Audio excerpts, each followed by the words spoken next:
teve uns negócios bem legais também. O finalzinho dele, o que eu mais gosto, eu adoro um bom gancho. E o final desse episódio é aquele, putz, e agora? O que vai acontecer? Fica desesperado pra saber ali. Mas tudo indo pro final primeiro, vamos do começo do episódio 18. O mais interessante ali são os inimigos, que são muito mais fortes. Em comparação, a coisa foi escalando certinho. Nesse arco, é o maior arco que teve até agora em Kimetsu no Yaiba. E bom, os primeiros inimigos eram um desafio, mas eles conseguiam superar sem grandes problemas, dava essa impressão pelo menos. Só que aí chegou nos inimigos que eles não conseguiam fazer nada contra eles. Aquele cara ali era imune às espadas deles, não conseguiu atravessar o cara.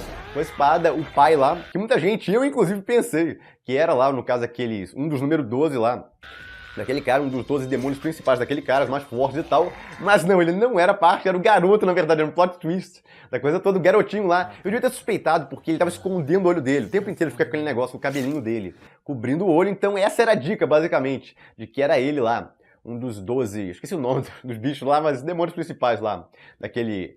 O demônio Michael Jackson, ele tá sumido há um bom tempo, vale dizer. Mas de qualquer forma, eles estão tentando de tudo contra o cara lá, usando a cabeça, inclusive. O protagonista usou de estratégia, mas não deu certo, o bicho era terrível. E bom, o protagonista acaba sendo jogado longe lá, no meio da batalha, e sobra esse aí sozinho contra aquela criatura. E aí tem um arco de superação dele, inclusive. Primeiro, ele pensa em fugir. O cara, se você prestar atenção, ele mudou bastante. Desde que conheceu o protagonista e tal, ele era muito mais louco e ficou um pouco melhor. Não mudou completamente de personalidade, com certeza não, mas ficou bem mais interessante. E dentro do grupo ele fica particularmente engraçado também.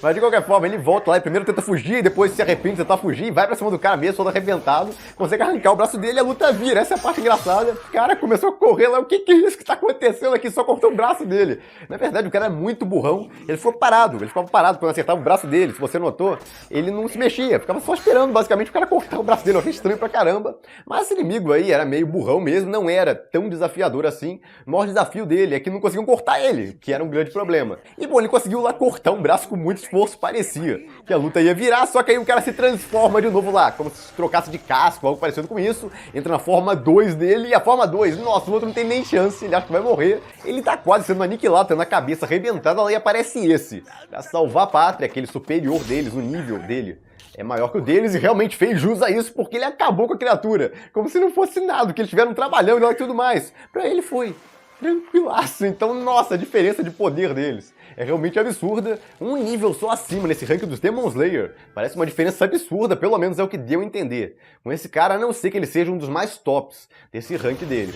Mas bom, os protagonistas da história, esses amigos dele, parecem bem acima do normal, se você comparar eles com aquele bando de Demon Slayer lá que apareceu nesses últimos episódios, que foram todos presos e tal, não conseguiram lidar com as criaturas aí. Nossa, tem uma pancada deles aí, a maioria deles, em comparação, parecia muito fraco. Então os protagonistas da história já são muito acima, mas ainda assim, comparado ao próximo ranking, eles parecem muito fracos. Então, caramba, é um negócio que eu fiquei pensando bastante no finalzinho desse episódio 18. Isso, antes que eu me esqueça, essa cena ficou muito bonita também, adorei essa cena. A mulher chegando lá, ela naquele formato de borboleta lá, o cara vendo borboletas. Aí ela chega lá e aquela capa dela, ou kimono, ou seja lá como se chama esse negócio, fica naquele formato lá de asa de borboleta, muito bacana ali, visualmente, ficou muito bonito. Bom, ela chega lá e salva ele, eu tinha comentado disso no episódio passado, que eu achei que era